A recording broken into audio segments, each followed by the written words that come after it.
Sir यो पछिल्लो समय नागरिक समाज फेरि सडकमा आएको जस्तो आउनुपर्ने अवस्था जस्तो देखिन्छ होइन।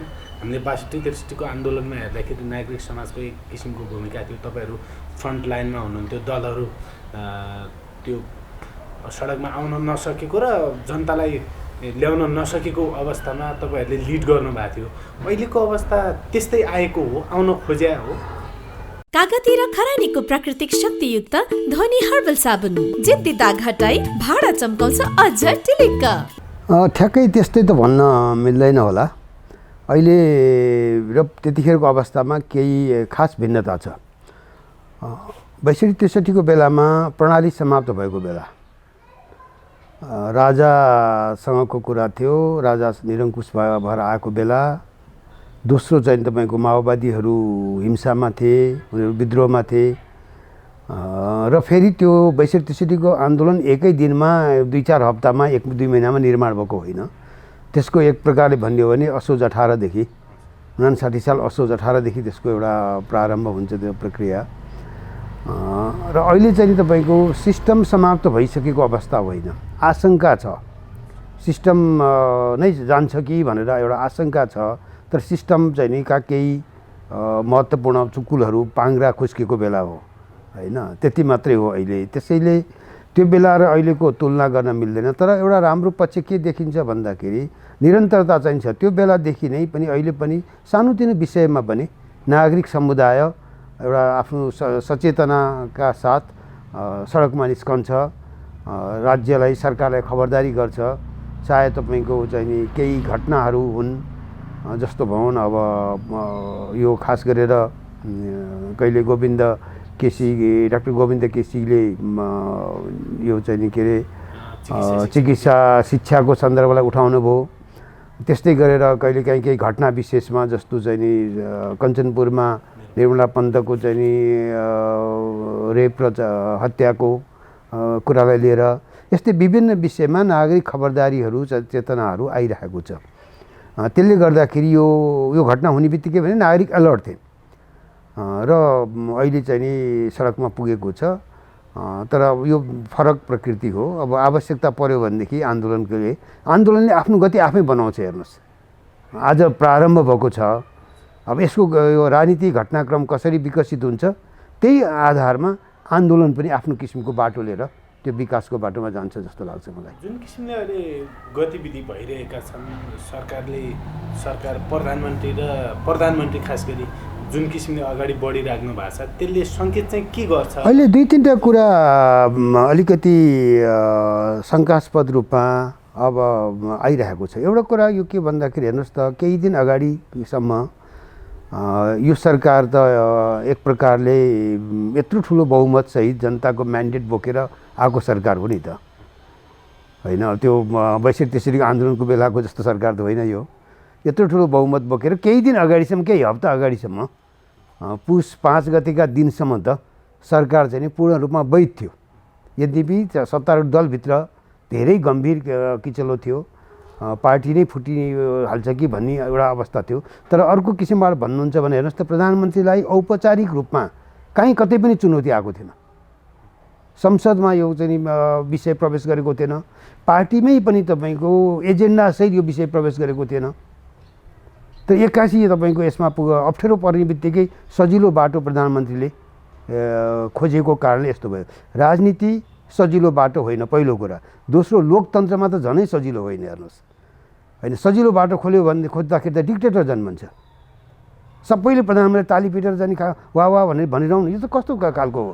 त्यसले अहिले म के देखिरहेको छु भन्दाखेरि अब प्रतिष्ठाको विषय बनिरहेको छ प्रधानमन्त्रीका लागि। उहाँले विघटन गरिदिनु भयो संविधानमा नभएको कुरा, अनि त्यसपछि यो त गलत भयो भनेर नागरिकले अथवा संविधानका ज्ञाताहरूले, अरू उनकै पार्टीभित्रका मानिसहरूले, उनकै हिजोका सहयोगीहरूले आवाज उठाउँदाखेरि चाहिँ यो त भएन भन्न पाइन्छ। उहाँ हिजो कता बोल्दै हुनुहुन्थ्यो, यो त पहिले राजनीतिक निर्णय गरेको हो मैले। किन राजनीतिक निर्णय गर्नु पर्यो उहाँले राजनीतिक निर्णय त के हुन्थ्यो भन्दाखेरि उहाँले संसदमा चाहिँ नि को अधिवेशन बोलाएर संसदमा मलाई विश्वासको मत देऊ भनेर विश्वास मत मागे भए के हुन्थ्यो? उहाँको पार्टी उहाँलाई भोट हाल्न बाध्य हुन्थ्यो। कानुनले उहाँको पार्टीलाई बाटो चाहिँ नि अरू बाटो दिएको थिएन, संविधानले अर्को बाटो दिएको थिएन। किन भन्दाखेरि सरकारका पार्टी कि त पार्टी फुट्नुपर्छ, त्यति मात्र पनि पार्टी फुट्ने बाटो पनि थिएन। पार्टी फुट्ने बाटो भने तपाईँको उहाँहरूले नै बनाएको ऐनले त्यो बाटो छेकेको थियो कि उहाँहरूको पार्टी त कति भयो 3 वर्षै भएको छैन, एकताको 2टा पार्टी मिलेर भनेपछि कम्तीमा पनि त्यो संसदको कार्यकालभरि नेकपा फुट्न सक्दैन थियो, मिल्दैन थियो। हेर्नुहोस् कानुनले छेक्थ्यो र उहाँले चाहिँ तपाईँको पार्टीले व्हिप जारी गर्न सक्थ्यो भनेपछि तपाईँको किन राजनीतिक निर्णय त त्यहाँ हुन सक्थ्यो। संसद विघटन गर्ने आफू खुसीमा निर्णय गरे त्यसलाई चाहिँ राजनीतिक निर्णय भन्दाखेरि प्रधानमन्त्री सबैलाई के भने एउटा चाहिँ चर्को बोलीले अरूको आवाज बन्द गर्ने र मलाई त के लाग्दछ भने उहाँको हताशको बोली जस्तो लागिरहेको छ अहिले। हताश किन भन्दाखेरि यो उहाँलाई टिक्न गाह्रो छ, यो निर्णय उहाँको टिक्न गाह्रो छ। टिक्न गाह्रो हुँदा अत्तालिएर हताश मानसिकताको अभिव्यक्ति आइरहेको जस्तो लाग्दछ मलाई अहिले। हजुरले टिक्न गाह्रो भन्नुभयो, यो संविधानमाथि जो प्रहार भयो, संसदमाथि जो प्रहार भयो, त्यो चाहिँ पार्टीभित्रको नितान्त त्यो किचलो मात्र हो कि बाहिर अरू खेलहरू पनि भएका हुन्? अब हामीले अब हेर्नु सतहमा जे देखिन्छ त्यो पार्टीभित्रको नितान्त किचलो हो। नेकपाले आफ्नो सरकार पार्टी र तपाईँको सरकारको बिचको द्वन्द्वको अवस्था हो होइन। अब एउटा त के गर्ने, उहाँले बनाएको पार्टी हो, एउटा होइन तपाईँको धेरै नेता भएको पार्टी भयो नेकपा होइन। 5जना ठुला नेतालाई व्यवस्थापन गर्नु भनेको सामान्य कुरा पनि थिएन होला, तर नेतृत्वमा बस्ने मान्छेको त चुनौती हो नि त त्यो। प्रधानमन्त्रीले आफ्नो पार्टीलाई सम्हाल्ने, आफूले प्राप्त गरेको बहुमतलाई सम्हाल्ने, जनताप्रति गरेको वाचालाई प्रतिज्ञालाई पुरा गर्ने, यो मध्येमा काहीँ पनि चुक्ने बित्तिकै त्यो प्रधानमन्त्रीको त नैतिक आधारै रहँदैन पदमा बस्ने। किन भन्दाखेरि संसदीय दलको ठुलो एउटा विशेषता के हुन्छ भन्दाखेरि एउटा अप्रत्यक्ष रूपबाट भोलिको प्रधानमन्त्री हुन्छ भन्ने कुरा चाहिँ त्यो के भन्छ एउटा प्रोजेक्सन भएको हुन्छ नेताको हैसियतले। जस्तो नेकपाले हिजो एमाले जित्दाखेरि बहुमत ल्याउँदाखेरि प्रधानमन्त्री को हुन्छ भन्ने कुरा अन्डरस्टुड थियो, तर जनताले त तपाईँको उहाँलाई त प्रधानमन्त्रीलाई त एउटा निर्वाचन क्षेत्रमा भोट हालेको हो नि त। जसरी अरू सांसदहरू जित्थे त्यही प्रक्रियाबाट प्रधानमन्त्री पनि चुनिएको र प्रधानमन्त्री बन्ने हैसियत कहाँबाट आयो भन्दाखेरि प्रधानमन्त्रीको पार्टीले बहुमत लिएर आयो, त्यो पार्टीको संसद दलले उहाँलाई नेता छान्यो। अर्को पनि छान्न सक्थ्यो, तर स्वाभाविक रूपमा तपाईँको हिजो क्याम्पेनमा जो फ्रन्ट लाइनमा क्याम्पेन गरेको हुन्छ उही नेता हुन्छ। संसदीय दलमा तपाईँको प्रधानमन्त्री को हुन्छ भन्ने कुरा पनि जनताले जानकारी राख्दछन्। त्यसो भएको हुनाले तपाईँको यो अप्ठ्यारो भनेर उम्कने ठाउँमा काहीँ पनि देख्दैन, एउटा कुरा त्यो भयो। दोस्रो तपाईँको अप्ठ्यारो पर्दैमा आफू खुसी संविधानमाथि खेलबाड गर्न पाइँदैन, यो संविधानमाथि खेलबाड हो सबैले भनिरहेको छ नि त होइन र। उहाँकै पार्टीकै मान्छेहरू पनि बोलिरहेको छन्, उहाँसँग एकदम हिजोसँग चाहिँ काँधमा काँध मिलाएर हिँडिरहेका मानिसहरूले पनि भनिरहेका छन् कि होइन संविधान त हामीले यसरी बिचमा विघटन गर्न पर्ने बनाएको हो भनेर भन्छन्। हिजोको भएको आज कोही बोल्न केही कारणले बोली बन्द होला, तत्कालीन सभामुखको सुभाष नेमाङको अहिले भाइरल भइरहेको छ होइन। सबै मान्छेहरू, म आफू पनि त्यतिखेर संविधान निर्माणको प्रक्रियासँग एउटा नागरिकका हिसाबबाट राजनीति शास्त्रको एउटा अलिकति थोर बहुत अध्ययन गरेको नाताले उहाँहरूसँग मैले धेरै पटक छलफल गरेको छु। त्यो छलफलहरूको क्रममा पनि होइन हामीले सुधारिएको संसदीय प्रणालीमा जाने हो, पहिला जस्तो जतिखेर पनि विघटन अब हुँदैन भनेर 2टा कुरा त हामीले यो संविधानमा अरू ठाउँमा नभएका कुरा हालेको। एउटा प्रधानमन्त्री भइसकेपछि 1 वर्षसम्म अविश्वासको प्रस्ताव राख्न सकिँदैन र त्यो अविश्वासको प्रस्ताव यदि असफल भयो भनेदेखि 2 वर्ष फेरि राख्न पाइँदैन भनेर त्यो एउटा सेफ्टी भल्भ हामीले एउटा सुरक्षा चाहिँ स्थिरताको लागि त्यो प्रावधान राखेको छ, जुन सामान्यतया संसदीय प्रणालीमा पाइँदैन होइन। अर्को तपाईँको त्यो अर्को चाहिँ तपाईँको के छ भने प्रधानमन्त्रीको सुविधा मानिन्छ कि एउटा प्रिभिलेज मानिन्छ। जस्तो चाहिँ नि पार्लियामेन्टले कहिलेकाहीँ के हुन्छ भने पार्लियामेन्टले मानेन, प्रधानमन्त्रीको कुरा पार्लियामेन्टले नमान्ने अवस्था आयो भनेदेखि तपाईँ सोझै जनतामा जान पाउनुहुन्छ प्रतिनिधि सभा विघटन गरेर। तपाईँ पछिल्लो उदाहरण बेलायत लिन सक्नुहुन्छ। बेलायतमा ब्रेक्जिटको बारेमा छलफल भइरहेको थियो, तर चाहिँ नि प्रधानमन्त्री जोन्सनले चाहिँ नि संसदबाट कुनै उनका सारा प्रस्तावहरू संसदले रोकिरहेको थियो।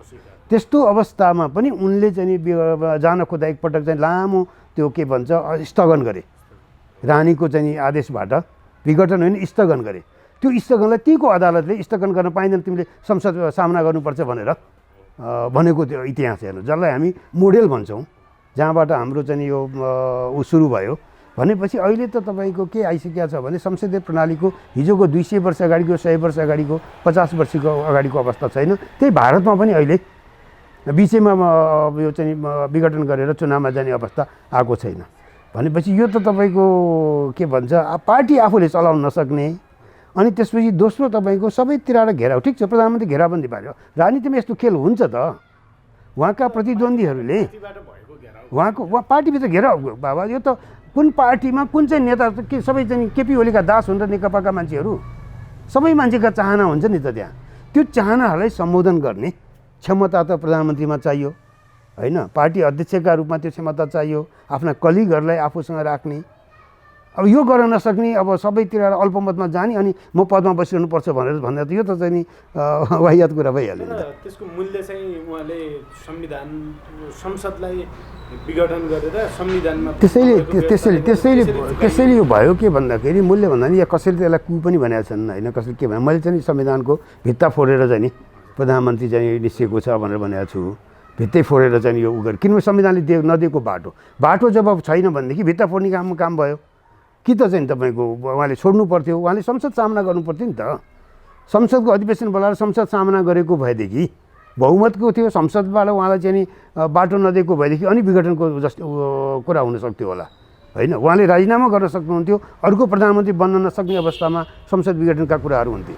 तर यी सबै बाटो संसदले राजनीतिक रूपबाट उपलब्ध विकल्पहरू प्रयोग नगर्ने, पार्टीभित्र पनि संसदमा पनि संविधानले दिएका अरू विकल्पहरू प्रयोग नगर्ने, आफ्नो इच्छा अनुसारको विकल्पलाई यो राजनीतिक निर्णय भनेर जाँदाखेरि एउटा त्यसपछि अहिले मैले अघि जुन भने जुन किसिमको अभिव्यक्तिहरू अहिले जुन आइरहेको छ प्रधानमन्त्रीको तर्फबाट कि कसैले यो चाहिँ विघटनलाई उल्ट्याउनै सक्दैन।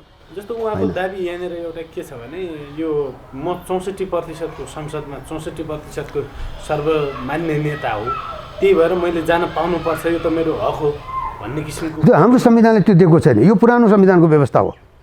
पुरानो संविधानमा तपाईँको कति साल यो 52 साल भदौ 12 गते 52 साल होइन त भदौ 12 गते तत्कालीन प्रधान न्यायाधीश विश्वनाथ उपाध्यायको फैसलामा के छ भन्दाखेरि संसदमा प्रश्न उठेको प्रधानमन्त्रीले पनि विघटन गर्न पाउँदैन, संसदमा बहुमत बोकिरहेको मान्छेले मात्रै विघटन। त्यतिखेर त संविधानले त्यो विघटनको सुविधा दिएको थियो प्रधानमन्त्रीलाई। कस्तो कस्तो बेलामा विघटन गर्न सकिन्छ भन्ने एउटा नजिर त्यो उसले दिन्छ, जुन कुरा आजको संविधानमा लागू हुँदैन। हामीले त्योभन्दा के भन्छ 47 सालको संविधानभन्दा अगाडि बढेको छौँ अहिलेको संविधान। त्यसैले मलाई लाग्छ प्रधानमन्त्रीका उही अब बल जफ्तीका तर्क एउटा कुरा होला, तर चाहिँ नि संविधान, राजनीति, नेपालको अहिलेको राजनीति, नेपालको संविधान र अन्तर्राष्ट्रिय अभ्यासमा पनि मेल खाँदैन।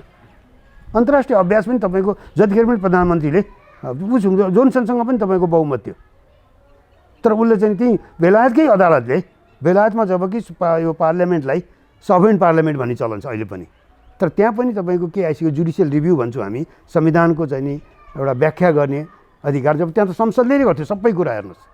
तर आज उनीहरूले पनि त्यो कुरामा अगाडि गरेर यो न्यायपालिकालाई संसदीय प्रक्रियाको संवैधानिक प्रक्रियाको अन्तिम व्याख्याताका रूपमा उनीहरूले न्यायपालिकालाई स्वीकार गरिसकेको अवस्था छ।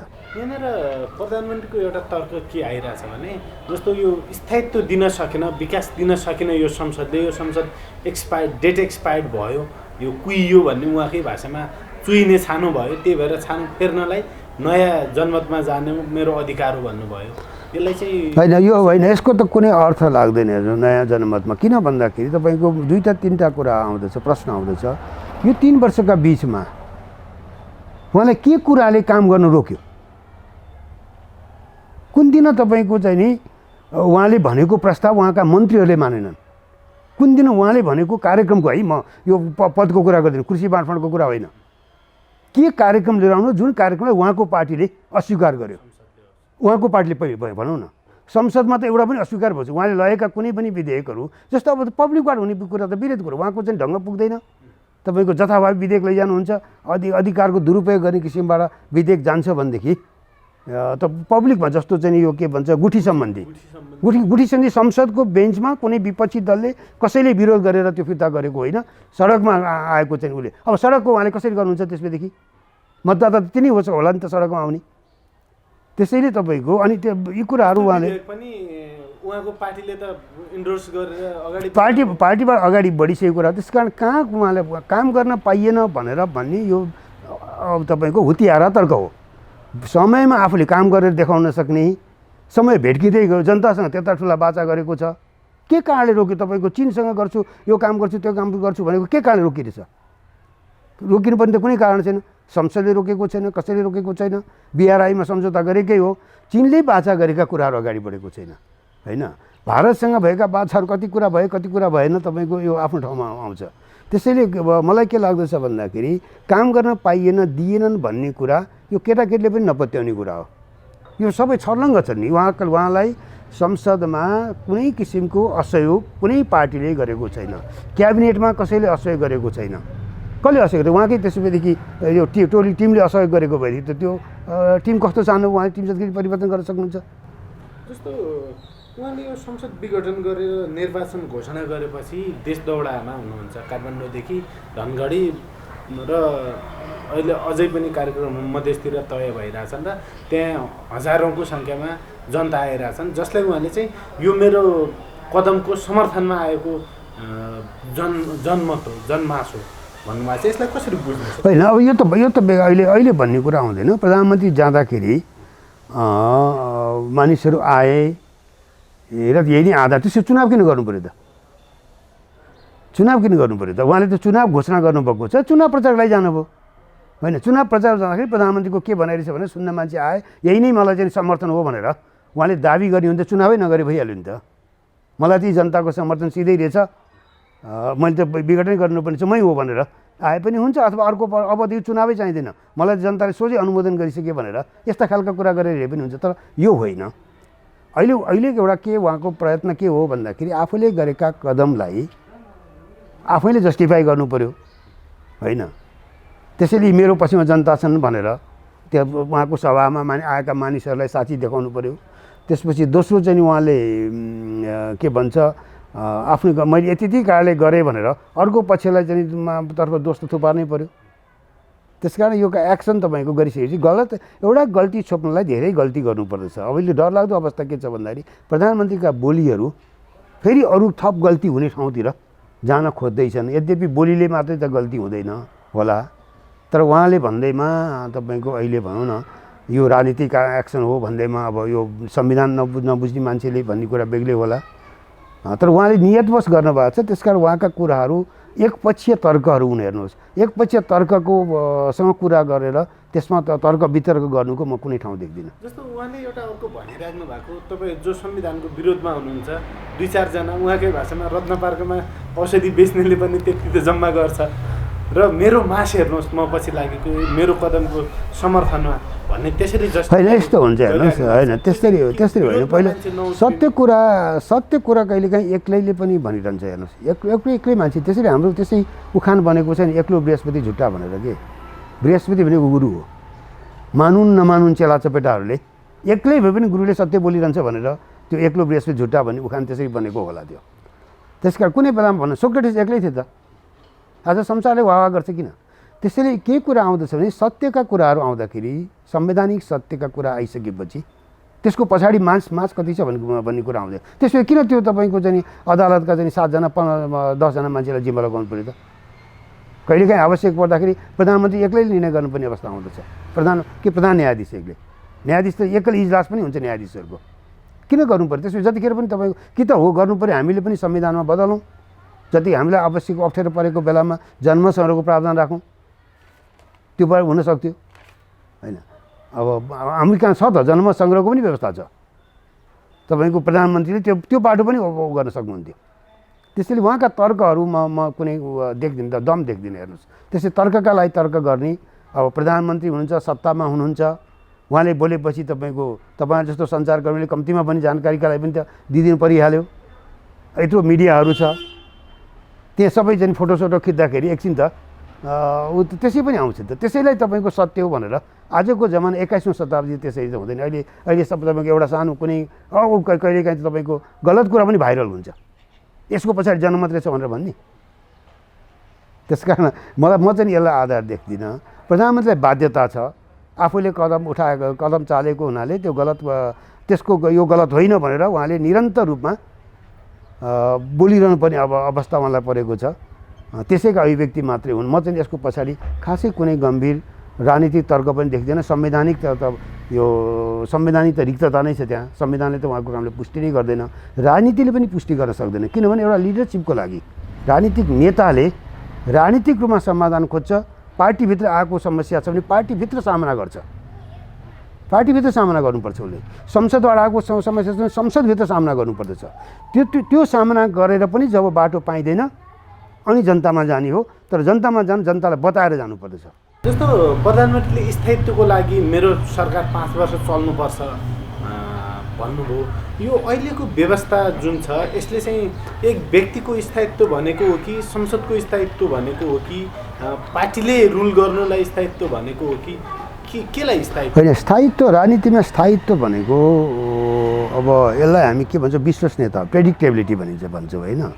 प्रेडिक्टेबिलिटी भनेको कुनै तपाईँको ज्योतिषले भविष्यवाणी गर्ने जस्तो होइन कि राजनीति अब यसपछि यो बाटो जान्छ भनेर तपाईँले कोर्स, पोलिटिकल कोर्स चाहिँ तपाईँ सजिलैसित बताउन सक्नुहुन्छ।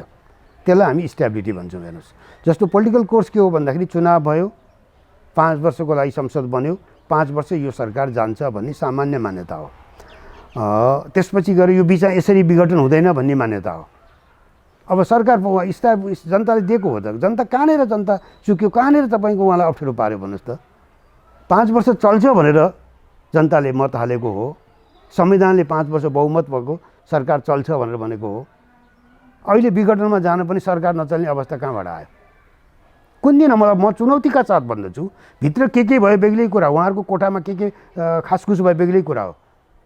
नेकपाले कहीँ कतै लेखेर दर्ता गरेको छ कि प्रधानमन्त्रीको माथि हाम्रो विश्वास छैन भनेर, प्रधानमन्त्री नेतृत्व छोड्नु पऱ्यो भनेर कुन चाहिँ नि तपाईँको एजेन्डा बनेको छ पार्टीमा? स्थायी समितिमा त्यो एजेन्डा त्यसरी गएको छ कि सचिवालयमा त्यो लिखित रूपमा त्यो गएको छ कि न चाहिँ तपाईँको पार्टीको संसद दलको, नेकपाको संसद दलको मा त्यो बैठकैमा गरेका छन् भनेपछि त म त कहीँ कतै चुनौती नै भएको देख्दिनँ। हेर्नुहोस्, हो त्यहाँ कचकच भएको छ, त्यो सत्य हो, तर विधिवत रूपमा प्रधानमन्त्रीलाई चुनौती त्यो पार्टीभित्र कहीँबाट पनि आएको देखिँदैन। त्यसैले मलाई के लाग्दछ नि, उहाँले यो भन्ने बित्तिकै झन् अर्को कमजोरी के देखिन्छ भन्दाखेरि उहाँलाई चुनौती, उहाँको स्थायित्व हुँदाहुँदै आफैले चाहिँ अस्थिरतामा गएको हो नि त। प्रधानमन्त्रीकोले गरेको यो विघटन स्वयमै उहाँको कदम आफै नै अस्थिरतामुखी कदम हो। उहाँलाई स्थायित्व पचेन छ, बहुमत पचेन भनेर जनताले बुझ्ने कुरा हो यो। त्यस कारण यसको त कुनै तर्कै छैन। प्रधानमन्त्री मात्रै एकरो तपाईँको वाह गरिकन उहाँको हामी समाचार सुन्छौँ, कसैले युट्युबमा राखिदिन्छन्, त्यहाँ त तर्क वितर्क हुँदैन। तर दोहोरो सवाल जवाब गर्ने हो भनेदेखि मलाई लाग्छ प्रधानमन्त्रीसँग 2 मिनट पनि चाहिँ स्ट्यान्ड गरेर बोल्ने चाहिँ ठाउँ बन्छ जस्तो मलाई लाग्दैन। जस्तो हामीले जुन शासन प्रणाली अपनाएका छौँ, कार्यकारी प्रमुख प्रधानमन्त्री हुने र सेरेमोनियल राष्ट्रपति हुने, र पछिल्ला अवस्थामा प्रधानमन्त्रीले जुन गतिविधि अध्यादेशहरूदेखि लिएर संसद विघटनसम्म जसरी आफ्नो गतिविधि देखाउनु भयो, त्यसले चाहिँ हाम्रो यो व्यवस्था कतै खोट हो कि होइन। अब यस्तो हुन्छ महाराजी, तपाईँ एउटा विचार गर्नुहोस् त, एक्लै मान्छेलाई सबै अधिकार सुम्पिने हामीले डिक्टेटर बनाएर काहीँ न काहीँ त चुनौती हुन्छ नि त। अहिलेको प्रधानमन्त्रीलाई राष्ट्रपतिबाट चुनौती भएन होइन, प्रधानमन्त्रीबाट के पार्टीबाट चुनौती भयो। संसदमा जाने आँटै गर्ने भने संसद सामना गर्ने त भोलि कोही मान्छे, भोलि यो होइन कि तपाईँको यही पार्टीको चाहिँ नि प्रधानमन्त्री हुनुपर्छ, यही पार्टीको राष्ट्रपति हुनुपर्छ भने संविधानले त मिल्दैन। प्रधानमन्त्रीसँग असहमत हुने मान्छे चाहिँ नि राष्ट्रपति बन्न सक्छन्। राष्ट्रपति र प्रधानमन्त्रीका बिचमा ती भारतमा तपाईँले देख्नुभयो, अब कहिले कङ्ग्रेसको चाहिँ सभा राष्ट्रपति, भाजपाको प्रधानमन्त्री मोदी र चाहिँ मुखर्जीको त सम्बन्ध त केही बिग्रेन। त्यसैले अघि मैले सुरुमा भनेको थिएँ, राजनीति केवल राजनीति गर्ने मान्छेले आफ्नो सजिलो खोज्न हुँदैन। अहिले प्रधानमन्त्रीले केवल आफ्नो सजिलो खोजिरहेको छ। आफ्नो सजिलो मात्रै राजनीति गर्नु खोज्यो भने त्यो डिक्टेटोरियल हुन्छ त्यो।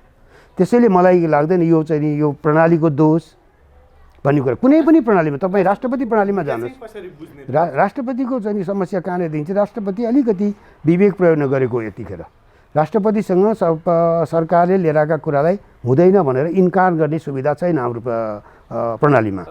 तर के चाहिँ हो भने उनीहरू राष्ट्रपतिले केही समय त्यसलाई विचार विमर्श गर्न सकिन्छ। जब प्रधानमन्त्री भन्नुहुन्छ राजनीतिक यो महत्त्वको कुरा हो, राजनीतिक निर्णय भनेपछि राजनीतिक निर्णय प्रधानमन्त्री एक्लैले गर्ने अधिकार छ? यो मुलुकको राजनीति हो कि प्रधानमन्त्री केपी ओलीको घर आएपछि राजनीतिको चाहिँ निर्णय हो? यदि मुलुकको राजनीतिको कुरा हो भनेदेखि केपी ओली प्रधानमन्त्री एकजना मात्रै नेपालको राजनीतिक कार्यकर्ता एक्टर हो, पोलिटिकल एक्टर हो, अरू एक्टर छैनन्। त्यही पार्टीमा आएपछि तपाईँको सबै सदस्यलाई बेलाउन कहिले चाहिँ के भनेर मिटिङ बस्दा स्थायी समितिको बैठक हुँदै दौडेर पुगेका छन् शीतलनिवास राष्ट्रपतिले बोलाएको छ भनेर। आएपछि चाहिँ तपाईँको यो मामलामा राष्ट्रपतिले विदेशी चाहिँ तपाईँको राजदूतदेखि लिएर सारासँग परामर्श गरेर देखिन्छ। आफ्नै मुलुकको नेताहरूसँग परामर्श गर्न नहुने अनि सत्तारूढ दलकै नेताहरूसँग कुरा गर्न नहुने भन्ने कुरा त त्यसै कारण प्रधानमन्त्री राष्ट्रपति चुकेको हो। राष्ट्रपतिले सोझै चाहिँ हुँदैन भने तर के आयो भन्दाखेरि तपाईँको ठिक छ राष्ट्रपतिले कति घन्टा राख्ने, 24 घन्टामा पनि छलफल गर्न सकिन्थ्यो। राष्ट्रपतिले यति प्रधानमन्त्रीबाट जाने बित्तिकै यति मिनट यति सेकेन्डभित्र चाहिँ यो स्वीकार गरिहाल्नुपर्छ भने त जरुरी छैन।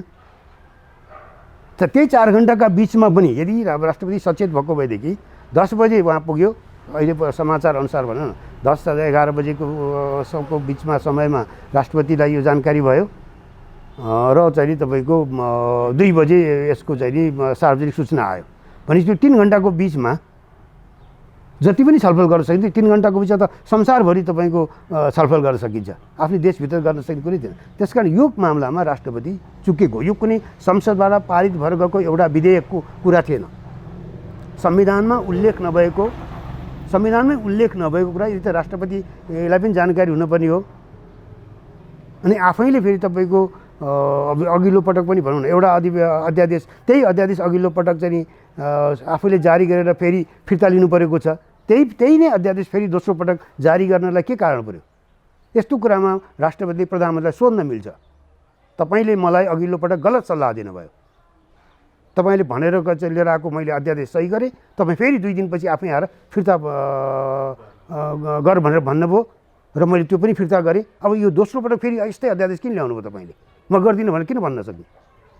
यो भन्ने कुराहरू छ। अनि त्यसपछि यो संसदमा संविधानमा नलिएको कुरा आइरहेछ, बस्नुहोस् मलाई विचार गरिदिनुहोस्। जबकि अहिलेकै राष्ट्रपतिले राष्ट्रिय सभाको निर्वाचन सम्बन्धी विधेयक चाहिँ 1 महिना चाहिँ भन्दा बढी लामो समय अध्यादेश रोकेको हामीसँग हिस्ट्री छ। त्यो पनि अर्को एउटा यो राजधानी विधेयक त उहाँले फिर्ता नै गर्नुभयो, त्यसैले फिर्ता पनि गर्न सकिन्छ। त्यसैले यो होइन कि प्रधानमन्त्रीको राजनीतिक कुराहरू प्रधानमन्त्रीले आफू खुसी तत्कालै गुपचुप र षड्यन्त्रकारी ढङ्गले गर्नुपर्छ। यो राणाकाल त होइन नि तपाईँको चाहिँ एउटा राणालाई चाहिँ तपाईँको समाप्त गरेर हत्तपत्त अर्कोले चाहिँ त्यो बिजुली गारत उसको चाहिँ पछाडि नलागुन्जेलसम्म कसैले चाहिँ गर्न नदिने भन्ने कुरा त हुँदैन नि त। संसारमा तपाईँको संसदीय प्रणालीमा मजासँग जनतालाई जानकारी दिएर विघटनकै गर्ने हो भने पनि जनतालाई जानकारी दिएर विघटन गर्न सकिन्छ। यो राष्ट्रपतिलाई हामीले संविधानको पालक र संरक्षक भनेका छौँ, त्यो भूमिकाबाट उहाँ चुक्नु, त्यो त एउटा प्रतीकात्मक अर्थ हो। हेर्नुहोस् होइन कि एउटा संविधानले मुलुकको राज्य प्रमुखका हैसियतले संविधान अनुसार मुलुक चलोस् त्यसको एउटा साक्षी प्रमाणका रूपमा राख्ने हो। राष्ट्रपतिकै भरमा चाहिँ संविधानको पालना हुने पनि होइन, संविधानको पालना सबै तपाईँ हामीदेखि लिएर सरकार सबैले गर्ने हो। त्यसको साक्षी मात्रै राष्ट्रपति हो होइन। राष्ट्रपतिले चाहिँ तपाईँको डन्डा पेय चलाएर संविधान कार्यान्वयन गर्ने पनि होइन, केही पनि होइन। तर के हो भन्दाखेरि त्यस्तै ऐन मौका पर्दाखेरि जुन बेलामा विवेकको खाँचो पर्दछ त्यो विवेक जुन बेलामा प्रयोग गर्नुपर्थ्यो राष्ट्रपति अहिले हेर्ने हो भने उहाँको यो अवधिमा 2 पटक त प्रश्नसँग चुकेको देखियो। अरू बाँकी छोडिदियो, अरू ढिला सुस्ती जे भए पनि 2 पटक त उहाँ प्रश्नसँग राष्ट्रपतिको विवेक चुकेको छ। गएको अस्तिको चाहिँ यो अध्यादेश यो के अरे संवैधानिक नियुक्ति सम्बन्धी संवैधानिक परीक्षा सम्बन्धी अध्यादेश दोस्रो पटक जारी गर्दा त्यही अध्यादेश दोस्रो पटक जारी गर्दा राष्ट्रपति चुक्नु भएको छ। अर्को यो उसमा गम्भीर रूपमा चुक्नु भएको छ यो विघटनमा। जस्तो यो संसद विघटनकै कुरा अदालतमा गएको छ र अदालतमा छलफलको विषयमा धेरै बोल्न हुने कि नहुने भन्ने बहस भइरहेछ।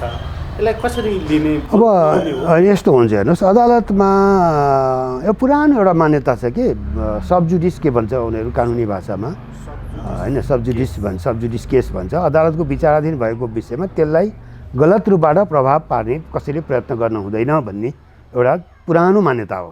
तर चाहिँ तपाईँको जब चाहिँ यो विषय अहिले हामी भन्छौँ सार्वजनिक हितको विषयमा तपाईँले पनि मुद्दा राख्न सक्नुहुन्छ, मैले पनि मुद्दा राख्न सक्छु र यो चाहिँ पब्लिक लिटिगेसनको जुन कुरा छ त्यो जसले पनि मुद्दा राख्न सक्दछ भनेपछि यो यत्रो ठुलो राष्ट्रिय महत्त्वको विषय छ। हेर्नुहोस्, तपाईँ हामी साराको जीवन यसले प्रभावित भएको छ भनेपछि आम मतदाता प्रभावित भएको छ, सम्पूर्ण नेपाली प्रभावित भएको छ। यस्तो विषयमा बहस गर्न नहुने, छलफल गरी विचार दिन नहुने भन्ने कुरा छैन र विचार दिनुपर्छ भन्ने कुरा त अर्को दृष्टान्त अदालत आफैले स्थापित गरेको छ, एमिकस क्युरी मागेर।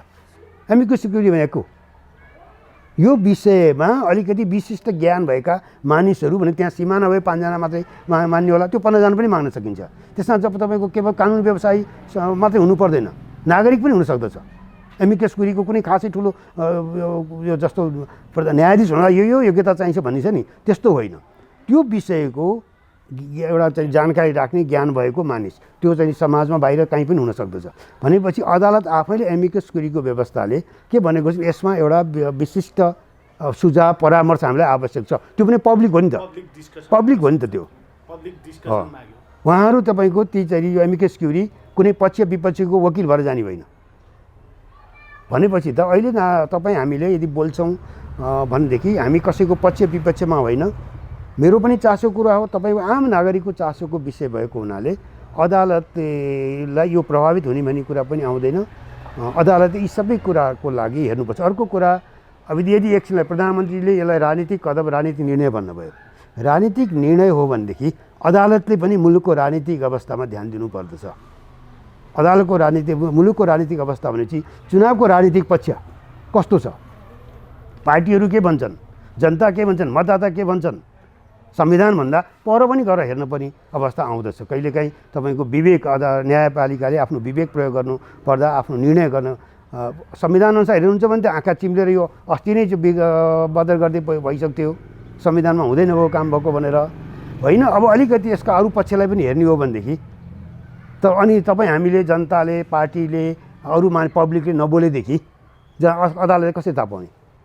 त्यसैले मलाई लाग्छ अदालतका लागि अहिले नागरिक मत, यसको विज्ञताको मत, सार्वजनिक मत भनेको अपेक्षित कुरा हो। जस्तो प्रधानमन्त्रीले चाहिँ 4 जना पूर्व प्रधान न्यायाधीशहरूले विज्ञप्ति निकालेपछि र नागरिक समाजका मान्छेहरू सडकमा आएपछि प्रधानमन्त्रीले चाहिँ यो अदालतलाई दबाबमा पार्नका लागि भएका खेल हुन् र केही हन्डी खाएका समेत भन्न भ्याउनु भएको छ। उहाँको बोलीको त कुनै हुनै छैन। हेर्नुहोस्, उहाँको चाहिँ थुतुनुको त कुनै भरै नभएको बोली छ उहाँको। अब प्रधानमन्त्री हुनुहुन्छ तर उहाँले जुन भाषा शब्द प्रयोग गर्नुहुन्छ नि त्यसले त त्यो नेपालीकै बेइज्जत गरेको छ। उहाँको आफ्नो त बेइज्जत छ नै छ, तर त्यो पदकै बेइज्जत भएको छ। त्यो पदको बेइज्जत भनेको तपाईँ हामी सबैको बेइज्जत हो। त्यसकारण मलाई प्रधानमन्त्री प्रयोग गरेको भाषा शब्दसँग मलाई केही पनि गर्नु छैन, त्यसमा चाहिँ मलाई बहस गर्नु छैन। तर कुरा के हो भन्दाखेरि अघि पनि मैले भने कि उहाँको हताश मानसिकताका अभिव्यक्ति हुने यिनीहरू कि जब 4 जना प्रधान न्यायाधीशले भनिसकेपछि उहाँ त रन्त नि भयो नि त, मैले यत्रो कदम चालेको त मेरो त जानी भयो त, नअड्ने भयो भन्ने उहाँको रियाक्सन हो। यो पदमा बसेर यसरी चाहिँ तपाईँको एक्सट्रिम रियाक्सन दिनु प्रधानमन्त्रीलाई सुहाउँदैन। यो त अहिलेको तपाईँको त्यसैले त तपाईँको अमेरिकामा म्याद सकिन लागेको राष्ट्रपतिमाथि चाहिँ महाभियोगको चर्चा चल्दैछ। किन आयो होला त्यहाँ? किन उनीहरूले 2 दिन पनि पर्खने, 3 दिन पनि, अब कति बाँकी छ तपाईँको 7 दिन बाँकी छ। 7 दिन पर्खनलाई पनि त्यहाँ कठिन किन भइरहेछ भन्दाखेरि त्यो पदको दुरुपयोग हुने भयो भनेर।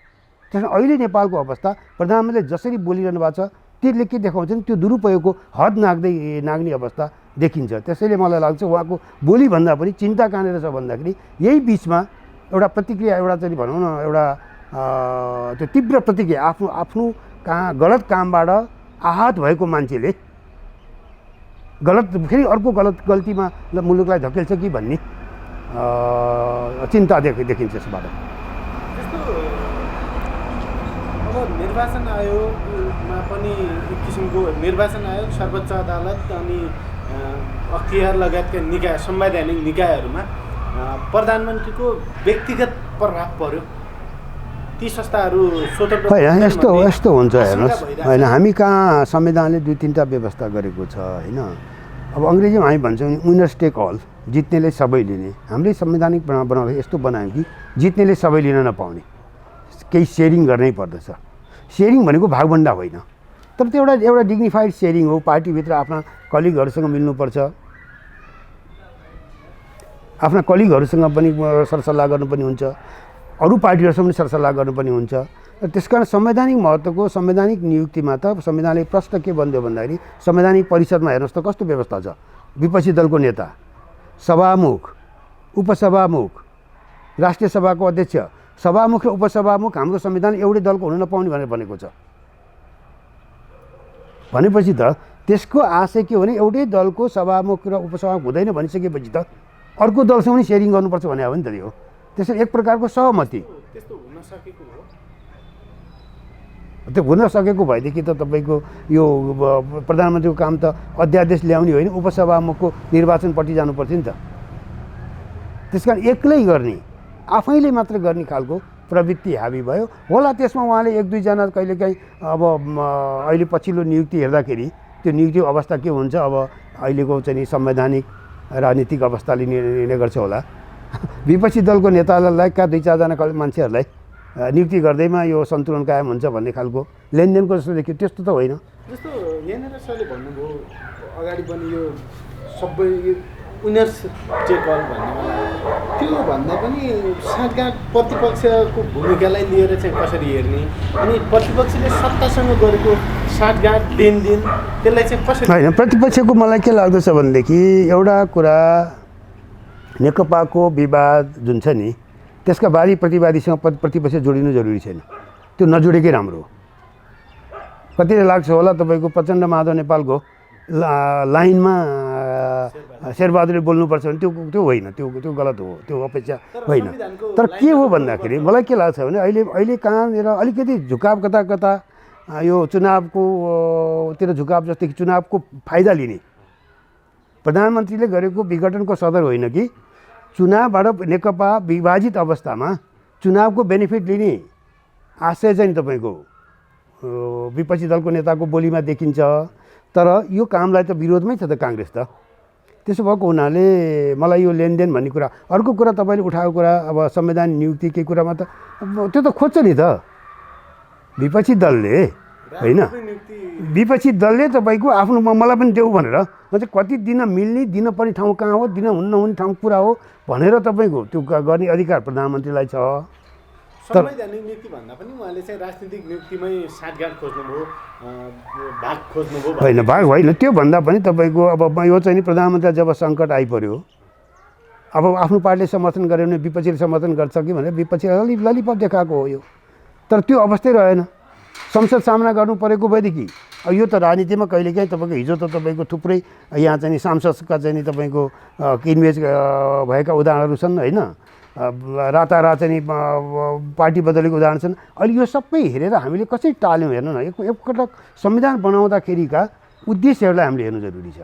कसरी टाल्यौँ भन्दाखेरि हिजो तपाईँको यो त्रिशङ्कु संसदको बेलामा रातारात पार्टी फुट्यो। अस्ति संविधान सभामै पहिलो संविधान सभामा कसरी पार्टी फुट्यो। प्रधानमन्त्रीमाको चाहिँ निर्वाचन हुँदैछ, तत्कालै पार्टी फुट्छ। फुटेको पार्टी फेरि फुट्छ गरेर एउटा पार्टी फुटेर 10 टुक्रा भएको उदाहरण छ। अनि यी सबै कुरालाई हामीले संविधान र कानुनबाट टाल्यौँ। अनि प्रधानमन्त्रीले यो झन् बाटो खोलिदिने तमासा गर्ने त यति पनि नबुझ्ने हो भने त अनि प्रणालीको कुरा कसरी गर्ने हामीले। यसमा प्रतिपक्षको भूमिका प्रणाली मैले लाग्छ प्रणाली होइन, प्रति व्यक्तिको क्वालिटीमा कहिलेकाहीँ लिडरसिपको क्वालिटीमा भर पर्छ हेर्नुहोस् होइन।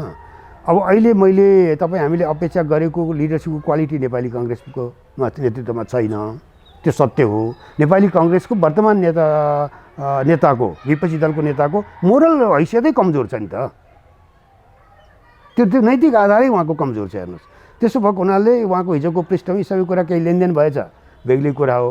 अब त्यसमा हामीले पनि लेनदेन गर्ने फाइदा हुन्छ भन्दैमा अनि के म तपाईँ हामीसँग भोट हाल्नका लागि भोट माग्नका लागि हामीसँग लेनदेन गर्न आउने? तपाईँलाई पद देखाएर, तपाईँलाई प्रलोभन देखाएर तपाईँको मत माग्ने, मेरो मत माग्ने, त्यस्तो यो त त्यस कारण यो चाहिँ तपाईँको यसलाई अन्त देखाएर, विपक्षी दललाई देखाएर, आफ्नो पार्टीलाई देखाएर प्रधानमन्त्री उम्किन पाइँदैन।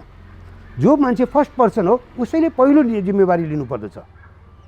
यसको लागि अहिलेको आजको परिस्थितिको रूपमा पहिलो जिम्मेवार प्रधानमन्त्री हो। अब दोस्रो तेस्रो जिम्मेवार अरू पनि होलान्। हुँदा त तपाईँको हामी मतदाता पनि होला, उहाँलाई भोट हाल्ने मतदाता पनि होला, गलत मान्छेलाई चुन्दाखेरि हामी पनि जिम्मेवार होला। जस्तो नेपालको संसद विघटनलाई लिएर जसरी देशभित्र चाहिँ एक किसिमले सचेत वर्गले राजनीतिक भएका प्रधानमन्त्री इतरको मान्छे र प्रधानमन्त्रीसँगैका पनि केही मान्छेहरू मौन बसेरै भए पनि यसको विरोध गरिराख्नु भएको छ। तर अन्तर्राष्ट्रिय समुदायबाट त्यस्तो समर्थन केही होइन। यस्तो हुन्छ जयसिंहजी, हेर्नुहोस्, एउटा समस्या नेपालमा दुर्भाग्य भने सानातिना कुरामा पनि हामीले बाहिरको समर्थन अपेक्षा गर्दै हिँड्यौँ। यो होइन। यसमा चाहिँ तपाईँको भोलि चुनाव भएछ अथवा भएछ भनेपछि चाहिँ त्यो जुन बेलामा हामीलाई चाहिन्छ नि नयाँ प्रधानमन्त्री बन्यो, कसले हामीलाई चाहिँ एउटा बधाई शुभकामना दिए कि दिएनन्, ती महत्त्वपूर्ण हुन्छ। कहाँ कहाँ हाम्रा मन्त्री प्रधानमन्त्रीको भ्रमण भयो, भ्रमणको आमन्त्रण भयो कि भएन, हामीले नियुक्ति गरेर पठाएका राजदूतहरूको उनीहरूले स्वीकार्यता यता के कस्ता भए, यी कुराहरूमा धेरै उहरू हुन्छ। यहाँ घटीमा तपाईँको के अरे कसलाई नि भोलि त हुँदा कसलाई नियुक्ति गऱ्यो भने त्यसो किन हामीले भारतको हिजो बेरोजगारी त 7 साल तक त्यस्तै भएको थियो त, होइन र?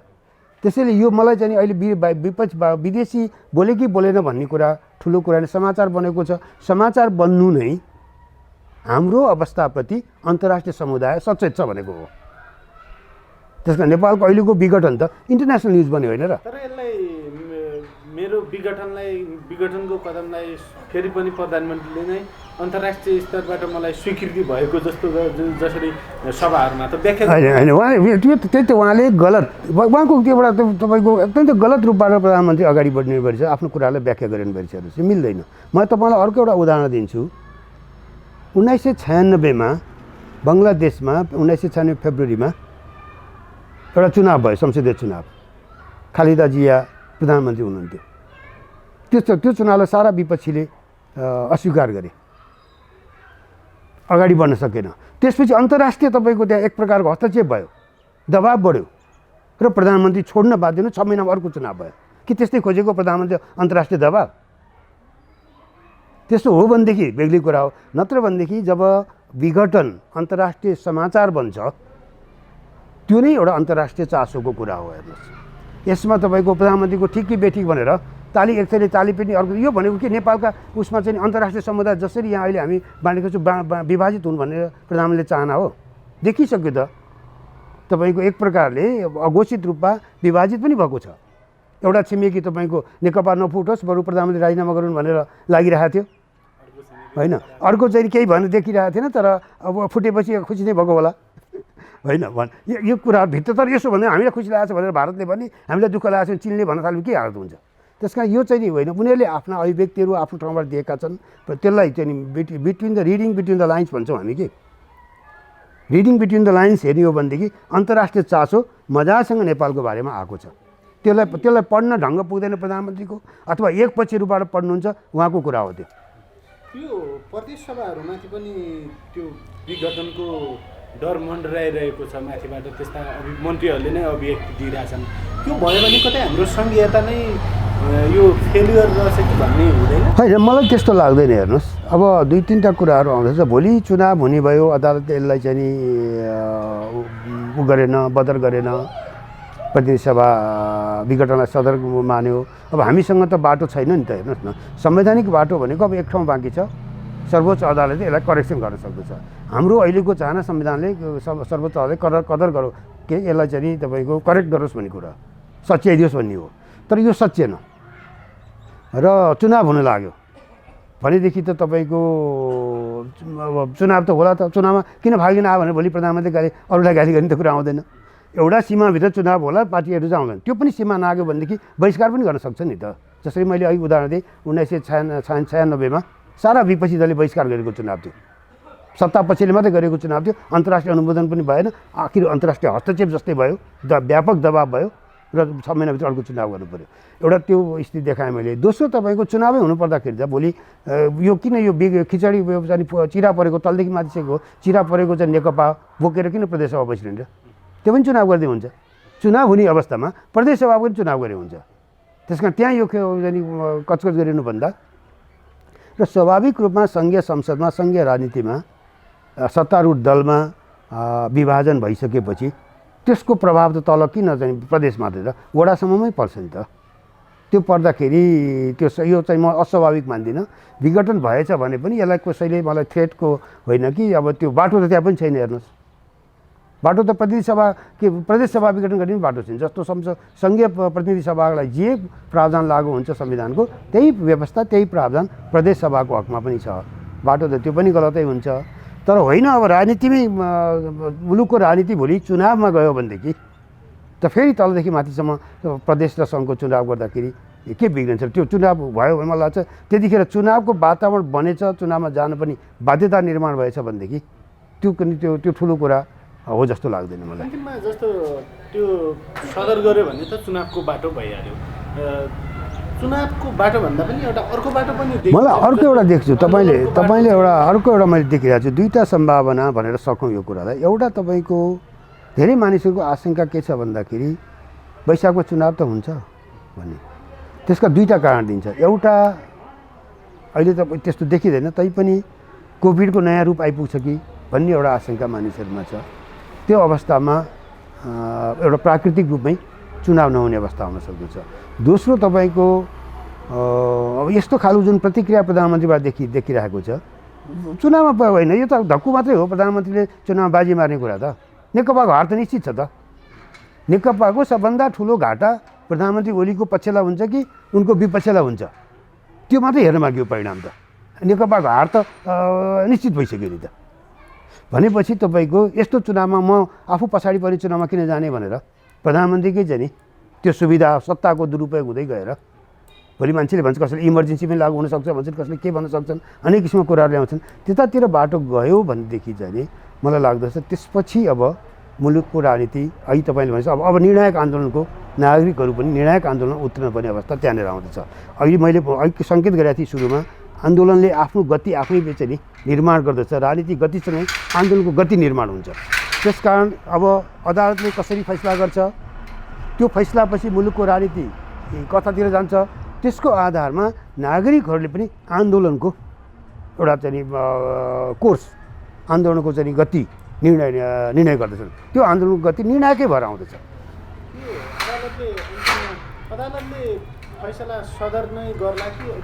अनि यो अनुमानको कुरा नगरौँ होइन, के गर्ला भन्ने कुरा। तर सामान्य अहिलेको अवस्था के देख्दछु म भन्दाखेरि अदालतलाई पनि यो सदर गर्ने संविधानको मा टेकेर सदर गर्ने ठाउँ चाहिँ छैन। अब विशेषाधिकार छ प्रधान न्यायाधीशहरूलाई भनेर चाहिँ गरेदेखि बेग्लै कुरा हो। कहिलेकाहीँ गर्न सकिन्छ। न्यायपालिकामा तपाईँको हामी विवेकको पनि कुरा गर्छौँ। हेर्नुहोस्, विवेक प्रयोग गर्न सकिन्छ। प्रमाणहरूले ठाउँ दिएन, विवेक प्रयोग गर्न सकिन्छ। तर त्यो विवेक भनेको संवैधानिक प्रणालीको विकासका लागि हुनुपर्दछ। त्यो विवेक भनेको लोकतन्त्रको विकासका लागि हुनुपर्दछ। त्यो विवेक भनेको जनताको अभिमतलाई पुष्टि गर्नका लागि हुनुपर्दछ। त्यो भन्दैमा आफू खुसी मनपरी गर्न त न्यायाधीश कहाँ पाइन्छ र? त्यसैले मलाई यी आधार भेट्दाखेरि अदालतको निर्णय चाहिँ सच्याउने ठाउँमा मात्रै म देख्दछु। यसलाई चाहिँ सदर गर्ने भन्दा यसलाई बदर गरेर राजनीति र संवैधानिक गतिलाई एउटा उसमा दिने मात्रै ठाउँ देख्दछु म। त्यसैले भनौँ यो अनुमान भन्दा पनि तपाईँको एउटा अपेक्षाको कुरा हो अहिले।